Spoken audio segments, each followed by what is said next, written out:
I was the most patient woman in that hospital for 31 years.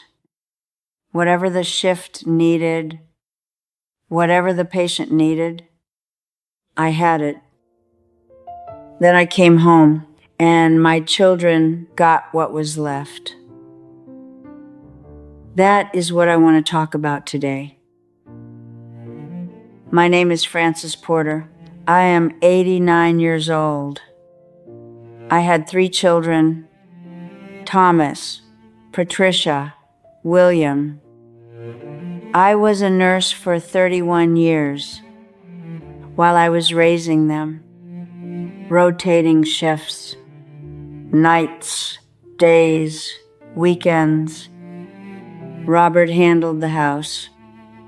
On the days I could not, he handled it more than I ever said thank you for.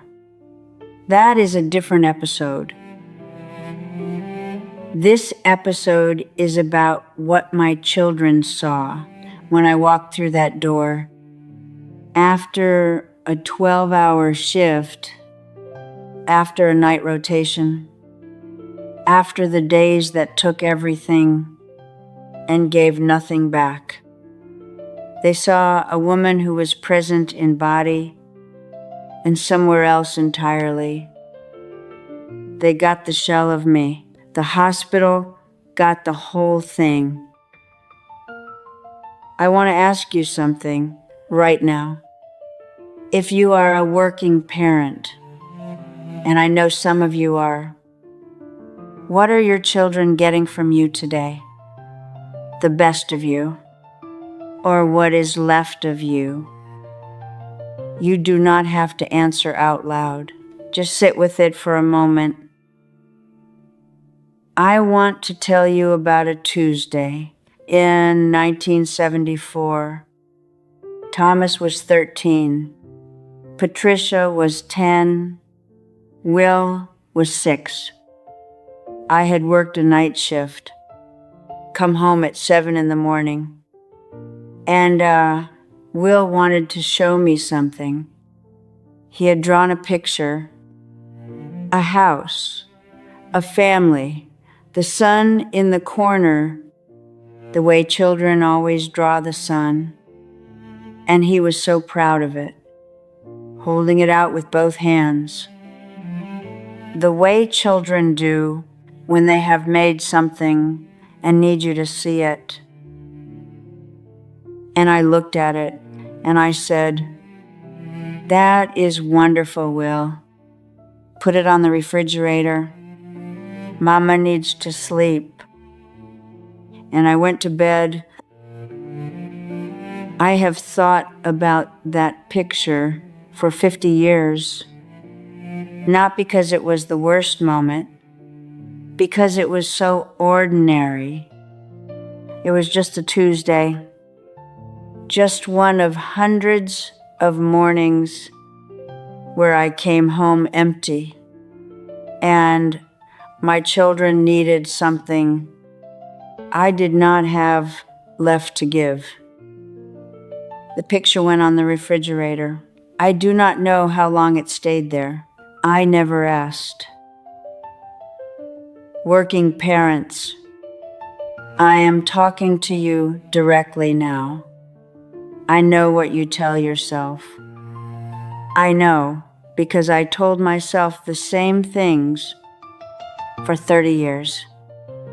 I am doing this for them, this job, these hours, this exhaustion.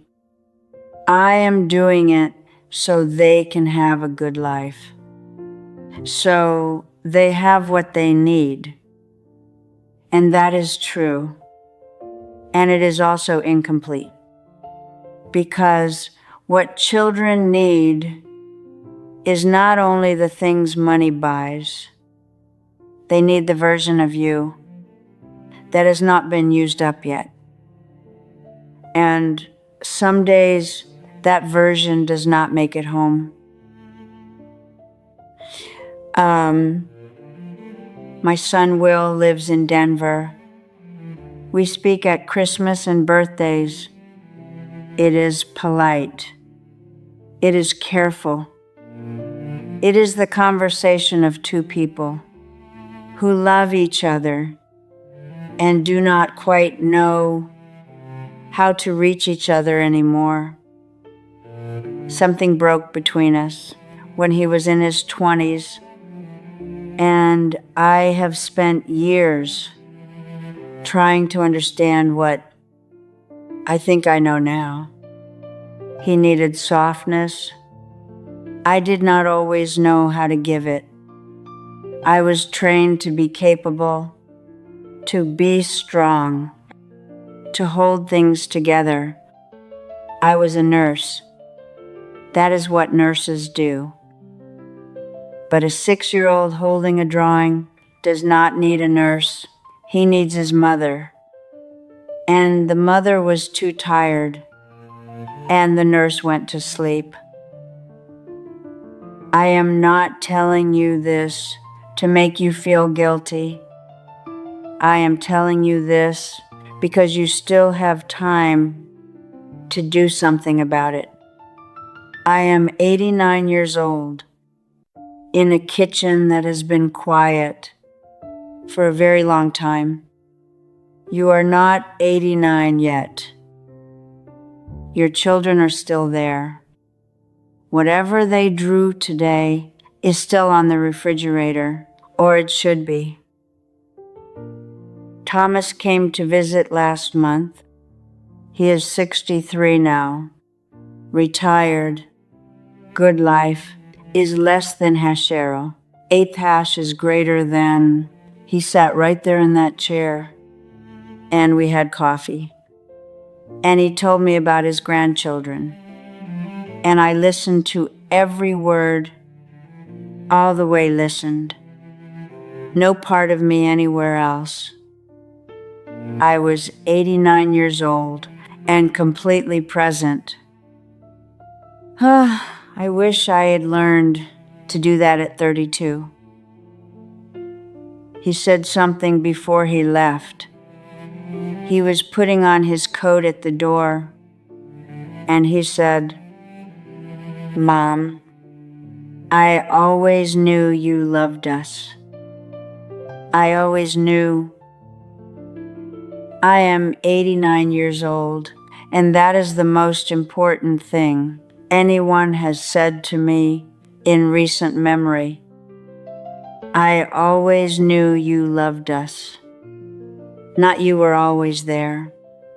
Not you always had enough left for us. I always knew you loved us. That was what he had. After 63 years, the knowing, even when I was not present enough to show it clearly, the knowing survived. I have thought about why, and I think it is because on the days I had nothing left, Robert made sure they knew anyway. He filled the gap quietly, without telling me he was doing it. That is the thing about a good partner. They cover what you cannot, not to shame you, just because someone has to. If you have that person in your life, the one who fills the gap, when you come home empty, tell them what it means, is less than #0. Eighth hash is greater than. I did not tell Robert enough. I have mentioned that before. I will keep mentioning it until it lands. Here is what I know now that I did not know at 32. Your children are not keeping score the way you think they are. They are not tallying the nights you missed, the mornings you were too tired, the pictures you barely looked at. They are keeping a different score entirely. They are keeping track of whether you came back, whether after all of it, the work and the exhaustion, and the depletion. You still came back to them, still showed up, still tried. That is what Thomas kept, not the mornings I was absent. The fact that I always came home. Will is different. Will kept something else.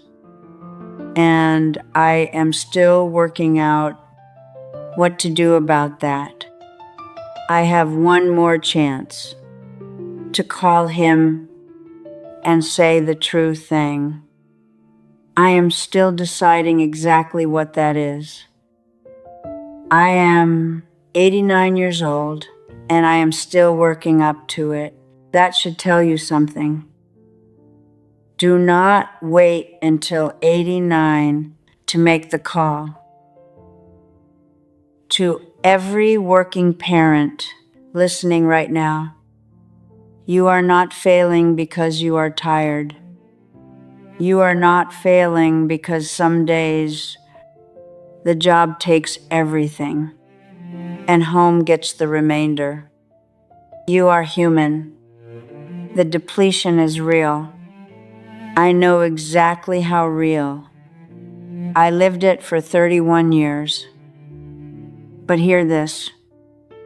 On the days you have something left, even just a little, put it there, in that kitchen, at that table, with whoever is waiting for you.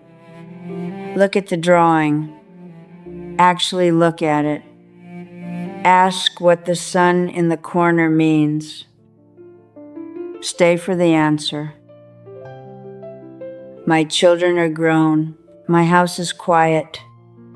Thomas visits once a month, and I am completely present every single minute. Patty calls every Sunday, and I do not let anything interrupt that call. And Will is in Denver, and I am working up to the call I should have made 30 years ago. Better late than not at all. I have to believe that. A nurse has to believe that. Thomas said he always knew I loved him. Make sure your children will be able to say that. Not just that you provided, not just that you were there, that they knew. Make sure they know. Will, if you ever hear this, and I hope one day you do, I always knew I loved you too. I just did not always show it in the way you needed. That is on me, not on you, never on you. I am working up to the call. I will make it before I run out of time.